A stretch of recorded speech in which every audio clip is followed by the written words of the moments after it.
Good evening, my friends. This is Paul, and welcome to another Q&A on my channel. Although this time, unlike the previous one, these questions were not written by me. They were actually written by Zoe from the YouTube channel PhilosOP, because I did a live stream asking for questions to put into an upcoming Q&A. She was the only one that responded. I'm sorry that I can't live stream to every single person's schedule, but these walls, they don't make it very easy to not annoy people. So thank you very much, Zoe, for submitting the questions. One of these questions you might not have actually wanted me to be in here, but I'm still going to try my best to answer it to the best of my ability. So without further ado, let's get into question 1, which is, what is your biggest dream or goal in life? I'm not really too much of a futuristic kind of guy. Usually I only plan at most maybe a month in advance.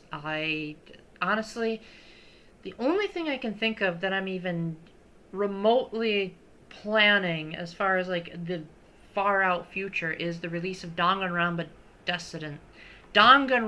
Decadence on the Switch, because I'm so excited for Danganronpa, but that'll be later.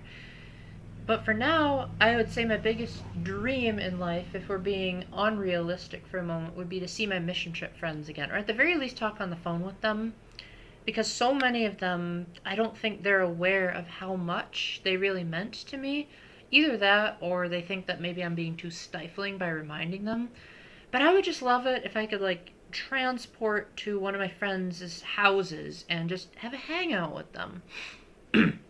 I did recently reach out to my friend Monica, the one that I've been mentioning in these videos recently, so hopefully we can at least manage a phone call, and if not, at least she knows that I tried, and at least she's acknowledged that God was really at work the day that we met. My biggest goal, I would say, I would really like it after I die for my tombstone to say, he succeeded. And that people will remember me as the guy that always tried his best to do the right thing. And if I end up actually doing the right thing and succeeding, then that'll be great. Then I can die a happy man and I can go to heaven with no regrets. So I guess you could say a more realistic way of looking at it is I want to make sure that any person that I have a grudge against, or they have a grudge against me, or we have some kind of misunderstanding, that it gets resolved before I die. So that's a big goal of mine. Currently, I can't think of too many people that I am able to reach out to anymore, so I'm pretty sure I've succeeded, but I want to just keep succeeding in case, I don't know, maybe tomorrow my brother is angry at me or something like that. If you could live anywhere in the world, where would you live? Right here, where I'm living right now, because man, it was such a pain getting this house, but once we did, I don't see myself ever wanting to leave. I love my room. I love just about everything about this house except for the walls and how thin they are. But apart from that, it's a great neighborhood. Everyone here is really polite. The other day, I was at the lake with some friends, and I was just minding my own business. I wasn't really doing anything besides just talking to my friends. And this really nice man and his middle school daughter came over and let me pet their dogs, and they acted like real human beings. They didn't really think anything of it. And so right as I was in the process of marveling about, wow, they're not afraid, then a 7-year-old girl swam up to my friends and me and just said, "Hi, want to see me swim?" And it was just so cute how she wasn't even afraid of the fact that we were strangers or thinking these are a bunch of old people.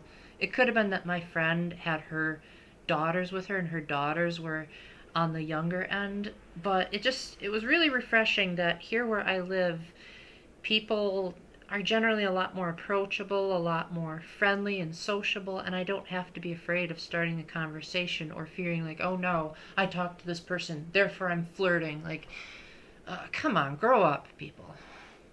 Which is ironic that I'm saying grow up, people, because that girl was only 7. So I feel like she's more grown up than a lot of the grown-ups I encounter in my life.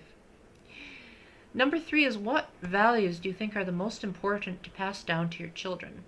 Well, assuming that I do have children, I think I would really like to make sure that my kids know the values of honesty and common courtesy and learning from the past. I don't want them to make the same mistakes as the past generations and get into things like addiction and racism and sexism and all the other isms that have cropped up throughout the centuries. I want them to use common sense and reason to say, okay, is this the right thing to do? Does it make sense to do this? That way they can think for themselves, just in case, I don't know, maybe in the future if all the Bibles burn out and there's no such thing as religious education, then they can use their brains to come up with the right solution, as opposed to, I feel miserable, so therefore I will do something to make me unmiserable, as opposed to saying, let me think about this. Maybe there's a better solution than just giving in to my animalistic impulses. If I offended any of you, I apologize, but then again, anyone that comes to my channel probably realizes by now, yeah, Paul doesn't have a filter. So thank you for understanding. Number 4, I don't think Zoe actually intended me to read this question out loud, but I'm going to answer it anyway, just because it ties in really well with the previous one, and that's, would you try LSD? No, I would not. 1, I'm afraid of needles, so any kind of drugs that requires an injection is not fun. I had to go to the dermatologist the other day, and I can still barely move my left hand, and that was not fun. So if I had to do that for a drug, that would be even worse, because from what I've heard, and I'm not an expert on LSD or anything, so don't take my word as like the gospel truth, but my friend's brother has gotten into LSD and drugs and alcohol, and it's messed up his brain so much that he can't even think deeply about anything anymore, and he just always makes really stupid decisions. And I've also heard that, like, when you're in a drug state, you're sort of out of the material world for a bit, and that just sounds terrifying. I would not want to be so far removed from reality. So it just doesn't seem very appealing to me. So even if I wasn't a Catholic, I would still not want to do it for the sake of sheer rationality. The 5th question is, if the current phase of your life was a book or movie, what would you title it, and what would you want the next phase to be? The current title of my life, I would probably say it would be He's Trying.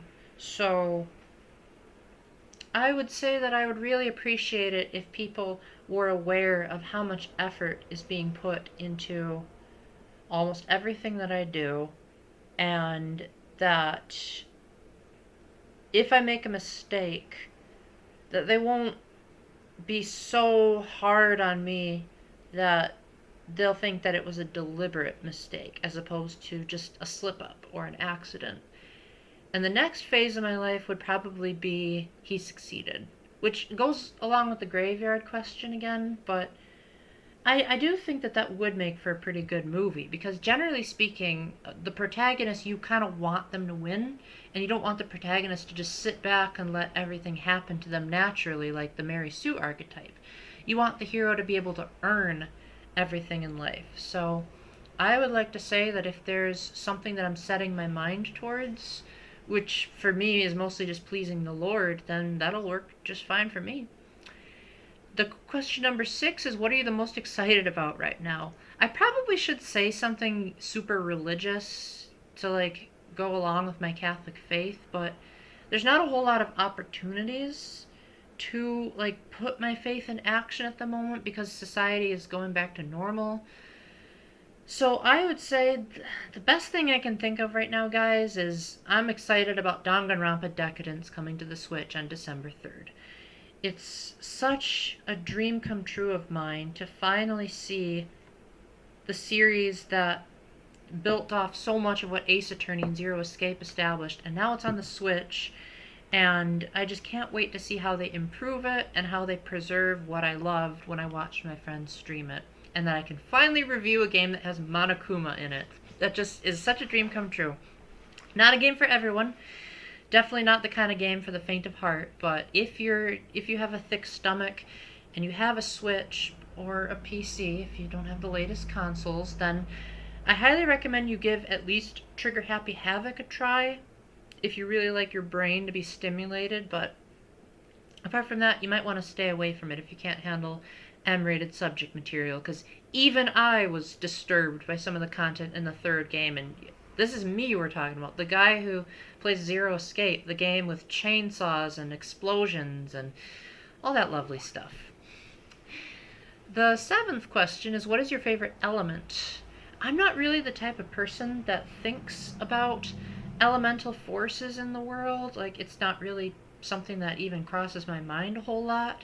But the answer that I gave in the live stream was water, because you can drink water, you can swim in it, you can shower in it, your body is 70% water, you can go down a water slide. There's a lot of really cool things you can do with it.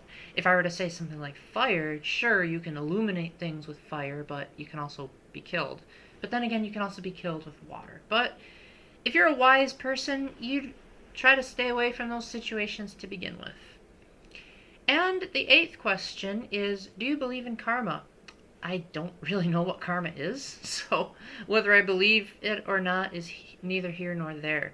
But I do believe that there are certain musical melodies that can invoke certain reactions in your body for no discernible reason. Like, I'm playing The Legend of Zelda Skyward Sword HD right now, and I'm in the Fire Sanctuary. And the melody, it's honestly not that great of a melody. Most of my friends, when I play it to them, they're like, you actually like this music?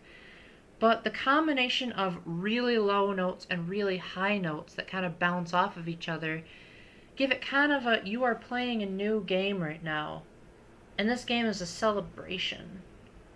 And I really don't know how to describe it. If you look up Fire Sanctuary music from Skyward Sword soundtrack, maybe you'll get a different reaction than I do. But back when I first played the original Skyward Sword in 2011, can't believe it's been 10 years. When I first got to the Fire Sanctuary, I thought to myself, wow, this is the last great Wii game. And that's so cool that it would be a Zelda game. And so I would say that the next time you're listening to music, try to think about what feelings it evokes in you and just realize that it doesn't always necessarily have to make logical sense. So that's all the questions I have for right now. If you guys want more questions for a part 3 Q&A, leave them in the comments below. I will answer them both in the comments and in a future video, just in case not everyone reads what I respond. But I really thank you all for being so patient with me over these interesting last couple of months. And until the next time, keep the faith, stay epic, God bless, and I can't think of a catchy outro. I'm just gonna hope for some really good questions and comments coming up. Bye!